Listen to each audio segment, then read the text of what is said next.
Hi అండి. నమస్తే. Welcome to Suhasini's kitchen. నేను మీ సుహాసిని రెడ్డి. ఈరోజు మన కిచెన్‌లో సింపుల్‌గా చేసుకునే ఒక స్వీట్ రెసిపీని చేసి చూపించబోతున్నా. చాలా చాలా క్విక్‌గా ప్రిపేర్ చేసుకోవచ్చండి. రుచి చాలా బాగుంటుంది. అంతేకాకుండా హెల్తీ రెసిపీ అని చెప్పొచ్చు. పిల్లలకైనా, పెద్దలకైనా ఇది చాలా బాగా నచ్చేస్తుంది. సింపుల్‌గా చేసుకునే ఈ లడ్డూ రెసిపీని మీరు కూడా ఒక్కసారైతే ట్రై చేయండి.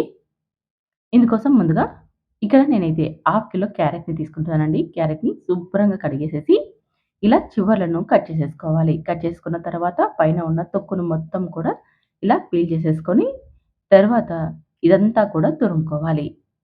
వీడియోలో చూపించిన విధంగా క్యారెట్ మొత్తాన్ని కూడా శుభ్రంగా కడిగి, తొక్కు తీసి ఇదంతా తురిమి పక్కన పెట్టుకోవాలి. చూడండి ఈ విధంగా హాఫ్ కేజీ కూడా మొత్తం తురిమేసేసుకొని ఒక బౌల్ కొలతతో తీసుకోవాలి.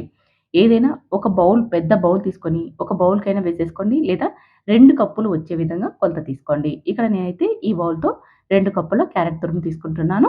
ఇప్పుడు స్టవ్ మీద పాన్ పెట్టుకొని అందులోకి 2 స్పూన్ల నెయ్యిని వేసుకోండి. అలాగే కొన్ని జీడిపప్పు ముక్కల్ని వేసేసుకొని లైట్ గోల్డెన్ కలర్ వచ్చేదాకా వేయించుకోండి. తర్వాత కొన్ని ద్రాక్షను కూడా అదేనండి ఎండు ద్రాక్ష ఉంటుంది కదా! ఆ ద్రాక్షను కూడా వేసేసుకొని ఈ రెండిటిని బాగా వేయించుకోవాలి. లైట్ గోల్డెన్ కలర్ వచ్చేదాకా వేయించేసేసుకొని వీటిని ఇప్పుడు ఒక ప్లేట్‌లోకి సెపరేట్‌గా తీసేసుకోండి. తర్వాత ఇదే పెనంలోకి మనకింకా నెయ్యి మిగిలే ఉంది కదా! అందులోకి ఒక కప్పు రవ్వని తీసేసుకోవాలి. ఇక్కడ మనకి 2 కప్పుల క్యారెట్ తురుమయింది కదండీ! 2 కప్పుల క్యారెట్ తురుముకి ఒక కప్పు రవ్వను తీసుకోవాలి. అదే మీరు ఒక కప్పు క్యారెట్ తురుము తీసుకుంటున్నట్టయితే హాఫ్ కప్పు రవ్వను తీసుకోండి. ఈ రవ్వని లో ఫ్లేమ్‌లో బాగా వేయించుకోవాలి. మంచి వాసన వచ్చేంత వరకు వేయించుకోవాలి. ఇది బొంబాయి రవ్వ అండి. సుజి అంటాం కదా! అదన్నమాట. ఇలా వేయించుకున్న ఈ రవ్వని ఒక ప్లేట్‌లోకి సెపరేట్‌గా తీసి పెట్టేసుకోండి. ఇప్పుడు అదే పాన్‌లోకి మనం ఇందాక తురిమి పెట్టుకున్న క్యారెట్ తురుముని వేసేసుకోవాలి.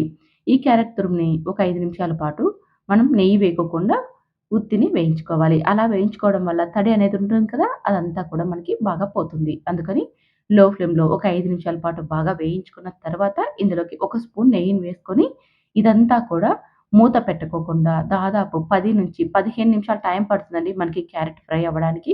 మూత పెట్టేసామంటే క్యారెట్‌లో నుంచి నీరు వచ్చేసి ఇదంతా కూడా గుజ్జు గుజ్జుగా అయిపోతుంది. అందుకని మూత పెట్టుకోకుండా ఈ విధంగా డ్రైగా ఉండేలాగే 10-15 నిమిషాల పాటు వేయించేసుకోండి. మనకి క్యారెట్ అంతా కూడా బాగా పచ్చివాసన పోయి టేస్ట్ వచ్చేంత వరకు వేయించుకోవాలి. ఈ విధంగా మంటని మీడియం ఫ్లేమ్‌లోకి, లో ఫ్లేమ్‌లోకి అడ్జస్ట్ చేసుకుంటూ బాగా ఫ్రై చేసేసుకోండి. తర్వాత ఇందులోకి హాఫ్ కప్పు చక్కెరని వేసుకోండి. మనం ఒక కప్పు రవ్వను తీసుకున్నాం కదా! హాఫ్ కప్పు చక్కెర వేసుకున్నామంటే సరిపోతుంది. ఒకవేళ మీరు చక్కెర ఇష్టపడని వారైతే ఇందులోకి బెల్లంని కూడా వేసేసుకోవచ్చు.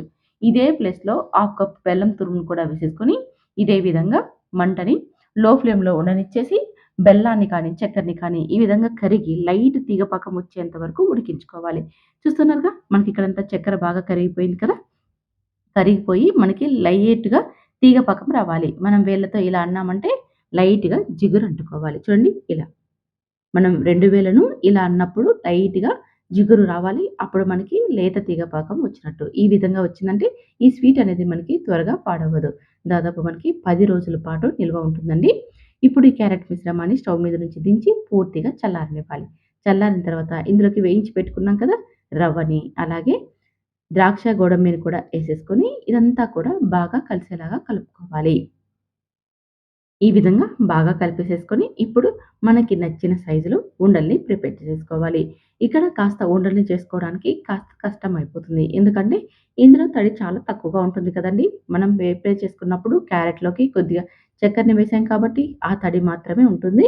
అందుకని లడ్డూలు చుట్టుకోవడం కాస్త కష్టమైపోతుంది. కాస్త గట్టిగా ప్రెస్ చేస్తూ లడ్డూల్ని ప్రిపేర్ చేసేసుకోవాలి. ఇందులోకి పాలు వేసామంటే త్వరగా పాడైపోతుంది. అందుకని పాలు వేయకోకుండా ఇలా ప్రిపేర్ చేసుకున్నామంటే మనకి 10, 15 రోజుల వరకు ఈ క్యారెట్ లడ్డూలనేది నిల్వ ఉంటాయి. అందుకోసమని మీరు కాస్త గట్టిగా ప్రెస్ చేస్తూ లడ్డూల్ని చుట్టుకోండి.